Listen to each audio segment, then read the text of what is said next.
Assalomu alaykum qadrli futbol ixlosmandlari. E'tiboringiz markazida futbol maydoni. Kanalimizga obuna bo'lib, videolarimizga bir dona like bosishingizni so'rab qolamiz. Yaxshilab o'rnashib oling. Demak, biz boshladik.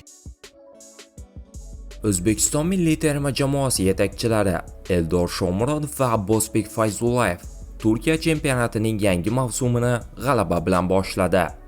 Legionerlarimiz o'ynayotgan Istanbulning Başakşehir klubi birinchi turda Kocaeli Spor futbolchilarini qabul qilib, dastlabki g'alabasini nishonladi. O'yin mezbonlar ustunligida o'tdi va jamoa g'alabasida o'zbekistonlik charim to'p ustalarining hissasi katta bo'ldi. Abbosbek Fayzullayev uchrashuvning 14-daqiqasida assist qayd etib, jamoadoshi Kristofer Operiga hisobni ochish uchun qulay vaziyat yaratib berdi. Başakşehirning eng zo'r to'purari Eldor Shomurodov bu gal ham maydonni golsiz tark etmadi. Legionerimiz uchrashuvning ikkinchi bo'limida raqib darvozasini ishg'ol qilib, yangi mavsumdagi gollar hisobini ochdi va g'alabani mustahkamladi. Futbol tahlili va statistikasiga ixtisoslashgan Flash Score nashri Turkiya Superligasi birinchi turidan o'rin olgan Istanbul Başakşehir va Kocaeli Spor uchrashuvi ishtirokchilari o'yiniga baho berdi.